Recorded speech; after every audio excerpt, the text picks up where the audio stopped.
चलिए देखिए, आप लोगों का ये जो है प्रश्नावली 3.2 का प्रश्न है, ठीक है, जिसमें कह रहा है कि कौन समीकरण संगत है कि असंगत है।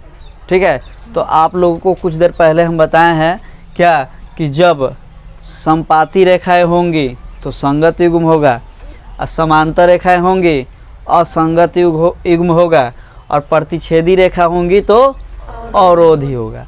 तो ये टर्म एंड कंडीशन आप लोग को इसके पहले वाले क्लास में बता चुके हैं कि A1/A2 बराबर नॉट इक्वल टू B1/B2, अर्थात A1/A2 बराबर ना हो B1/B2 के, तो उस तरह की जो रेखाएं होंगी प्रतिच्छेद करेगी किसी एक बिंदु पर। जब प्रतिच्छेद करेगी तो उसका केवल एक हल होगा, और एक हल होगा तो उस तरह का जो युग्म होगा वह कैसा युग्म होगा? अवरोधी युग्म। कैसा युग्म होगा? अवरोधी युग्म ना जी। और जब A1/A2 बराबर B1/B2 बराबर C1/C2 हो तो उस तरह की जो रेखाएं होगी कैसी होगी? समपाती रेखा। और समपाती रेखा होगा तो उसका उसका अपरिमित रूप से अनेक हल होगा, और अनेक हल होगा तो उसका युग्म कैसा होगा? संगत। और A1/A2 बराबर B1/B2 not equal to C1/C2, मतलब A1/A2 के बराबर हो, B1/B2 के बराबर हो, लेकिन C1/C2 के बराबर नहीं हो, तो उस तरह की जो रेखाएं होगी कैसा होगा? समांतर रेखाएं होगी। कैसा होगा? समांतर रेखाएं। और समांतर रेखाएं होगा तो उसका कोई भी हल नहीं होगा। जब कोई हल नहीं होगा तो उसका युग्म कैसा होगा? असंगत युग्म होगा। कैसा होगा जी? असंगत। अब इसी को ध्यान में रखते हुए ये प्रश्न दिया हुआ है। क्या प्रश्न दिया हुआ है भाई? 2x - 3y बराबर 8, 4x - 6y बराबर 9, 4x - 6y बराबर 9, यही ना है। तो इसको समीकरण 1 मान लेंगे और इसको समीकरण 2 मान लेंगे। देखिए सामने दिया हुआ है 2x - 3y बराबर 8 समीकरण 1, 4x - 6y बराबर 9 समीकरण। ये आपका होगा A1 बराबर 2, B1 बराबर -3, C1 बराबर 8। दिख रहा है ना सभी को? सब लोग जोर से बोलेगा। A2 बराबर 4, B2 बराबर -6 और C2 बराबर 9। सबको दिखाई दिया ना? यहाँ देखो हम सबको बेरी जो है अलग अलग से हम कर ले रहे हैं। क्या कर रहे हैं? A1/A2 बराबर तो 2/4 काटेंगे तो 1/2 आएगा। B1/B2 है तो -3/6, माइनस कट जाएगा, 3/6 काटेंगे तो 1/2 आएगा। C1/C2 8/9 है ना दिया है। यहाँ देखिए इसी को उठा के रखे हैं। तो A1/A2 बराबर 1/2, B1/B2 बराबर 1/2। तो ये दोनों बराबर हैं, यहाँ लिख देते हैं, नहीं लिखे हैं, एक लाइन यहाँ पे आएगा। रुक जाइए, यहाँ पे क्या लिखेंगे है ना? A1/A2 बराबर क्या होगा? 1/2 बराबर B1/B2 बराबर क्या होगा? 1/2। और C1/C2 कितना है? 8/9। तो ये बराबर है जी?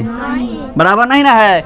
ये दोनों बराबर है, ये बराबर नहीं है। तो देखिए तो इस कंडीशन इस पे ये जो है कंडीशन लागू हो रहा है। A1/A2 बराबर B1/B2 not equal to C1/C2। तो इस तरह की जो रेखाएं होगी यह क्या होगा? समांतर रेखाएं होगी। क्या होगी? समांतर रेखाएं होगी। और जब समांतर रेखाएं होगी तो कैसा युग्म होगा? अतः यह असंगत युग्म है। क्या है जी? असंगत युग्म है। समझ में आया कि नहीं? अगर इस तरह से होगा समांतर रेखाएं होगी तो असंगत युग्म, इस तरह से होगा समपाती रेखाएं होंगी तो संगत युग्म। और आपको प्रश्न नंबर 3 में जो है यही बताना है कि संगत है कि असंगत है। आया समझ में कि नहीं? आ गया ना? तो नोट कीजिए जल्दी से। चलिए देखिए तीसरा प्रश्न हो गया। चौथा प्रश्न भी लगभग वैसे ही कह रहा है। क्या कह रहा है कि रैखिक युग्म में कौन युग्म संगत है तथा कौन असंगत है? यदि संगत है तो ग्राफीय विधि से क्या कीजिए? हल कीजिए। यही ना प्रश्न है जी? है यही प्रश्न है चौथा नंबर। तो चौथा का पहला देखिए, बाकी आप लोग अपना बना लीजिएगा, ठीक है? एगो बता दे रहे हैं, उसी पे सब बनेगा। अगर संगत होगा तो ग्राफीय विधि से हल करना है, अगर संगत नहीं होगा, असंगत होगा तो कोई हल नहीं करना है, ठीक है? चलिए ध्यान दीजिए, कह रहा है रैखिक युग्म में कौन संगत युग्म है तथा कौन असंगत है। यदि संगत है तो ग्राफीय विधि से क्या कीजिए, हल कीजिए। प्रश्न है x + y = 5 और 2x + 2y = 10, देख रहे हो ना। तो इसको समीकरण 1 मान लीजिए। देखिए x + y = 5 बराबर समीकरण 1 और 2x + 2y = 10 जो दिया, इसमें 2 कॉमन है, देख रहे हो ना। और इधर देखो सब कोई 2 कॉमन है, तो 2 कॉमन निकाल लेंगे तो क्या बचेगा, x + y, इधर से 2 कॉमन निकल गया तो 5 बचा। इसको समीकरण 2, ध्यान दो इधर सभी बच्चे।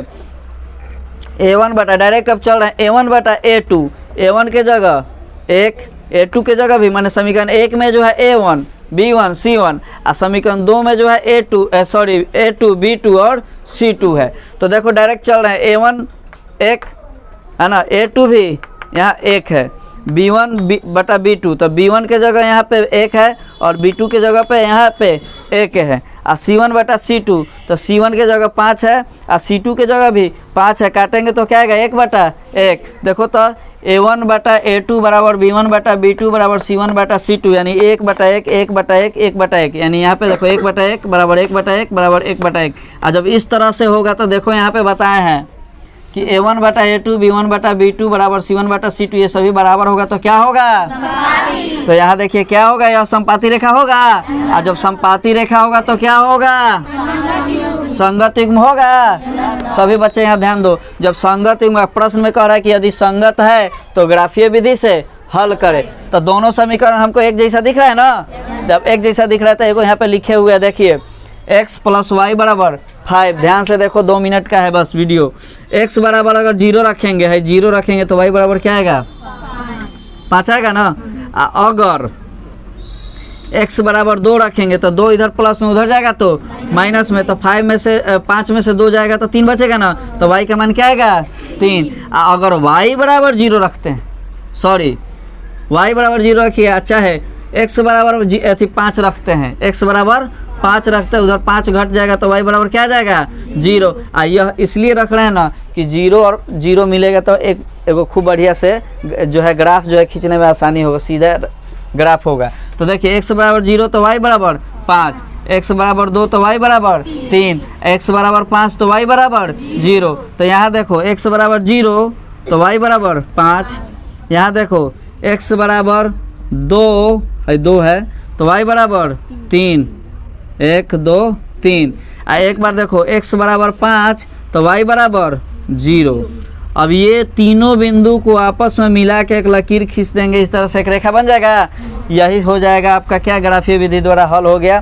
क्वेश्चन आंसर में भी दिया भी है ना, कि क्या दिया है, y बराबर 5 - x, यानी x का मान आप कुछ भी रख सकते हैं। तो x का मान एक बार 0 रखे हैं, एक बार x का मान 2 रखे हैं, एक बार x का मान 5 रखे हैं। बोलिए समझ में आया कि नहीं, आया ना। तो जो संगत होगा उसी का हल करना है, जो संगत नहीं होगा उसका हल नहीं करना है, ठीक है। और ये कैसे पता चलेगा संगत या असंगत, तो इस तरह से होगा, समपाती रेखाएं होगा, यानी a1 बटा a2 बराबर b1 बटा b2 बराबर c1 बटा c2 होगा तो संगत होगा, और नहीं तो असंगत होगा। समझ में आया ना, जल्दी से नोट कीजिए।